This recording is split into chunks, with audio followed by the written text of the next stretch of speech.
Good morning. ഇത് ഒരു ഞായറാഴ്ച രാവിലത്തെ എൻ്റെ ഒരു അമ്പല ദർശന കഥയാണ്. അപ്പോൾ നമുക്കെന്നാൽ തമ്പായിയെ കാണാൻ പോവാം. കുഞ്ഞിലെ ഞാൻ അങ്ങനെയാണ് പറഞ്ഞിരുന്നത് എന്ന് തോന്നുന്നു. അത് ഞാൻ പറഞ്ഞിരുന്നതാണോ അതോ ഞാൻ മറ്റു പിള്ളേരെ കളിപ്പിക്കാൻ പറയുന്നതാണോ? നമ്മൾ തമ്പായി അമ്പൂറ്റി എന്നൊക്കെ പറയില്ലേ.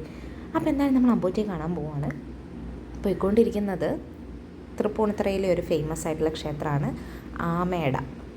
പ്രധാനമായിട്ടും നാഗത്താന്മാരുടെ ഒരു അമ്പലമായിട്ടാണ് അത് അറിയപ്പെടുന്നത്. പക്ഷെ അവിടെ ചെന്ന് കഴിഞ്ഞപ്പോൾ this is my first visit to Ameda ക്ഷേത്രം കേട്ടോ. വീട്ടുകാരൊക്കെ പോയിട്ടുണ്ട് തോന്നുന്നു. എൻ്റെ അച്ഛനമ്മയും പോയിട്ടില്ല, പക്ഷേ വേറെ ഒരുപാട് ആളുകൾ പോയി എന്ന് പറഞ്ഞു കേട്ടിട്ടുള്ളൊരു സ്ഥലമാണ്. ഇവിടെ പക്ഷെ വേറെ 5 പ്രതിഷ്ഠകൾ ഉണ്ട്. നാഗത്താൻ ഒരു മെയിൻ പ്രതിഷ്ഠയാണെന്ന് തോന്നുന്നു. ഇതിലെന്തെങ്കിലും തെറ്റ് ഞാൻ പറയുന്നുണ്ടെങ്കിൽ എന്നോട് ക്ഷമിക്കണം. ഞാൻ പോയി ദർശനം കഴിഞ്ഞ് തിരിച്ചെത്തുന്ന വഴിക്ക് ഈ പായസത്തിൻ്റെ ക്യൂ കണ്ടു. അങ്ങനെ ആ പായസം കുടിച്ച് മട്ടിച്ചിട്ട് ഭയങ്കര മധുരമായിരുന്നു കേട്ടോ. നല്ല പാൽപ്പായസമായിരുന്നു. ഇത് ആ അമ്പലത്തിനോട് ചേർന്നിട്ടുള്ള നമ്മുടെ വേമ്പനാട് കായലിൻ്റെ വ്യൂ ആണ്.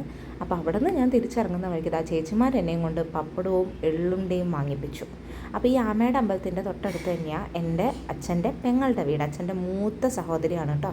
അപ്പോൾ അതാണ് എൻ്റെ അമ്മായിനെ ഞാൻ ശരിക്കും കാണിക്കുന്നില്ല.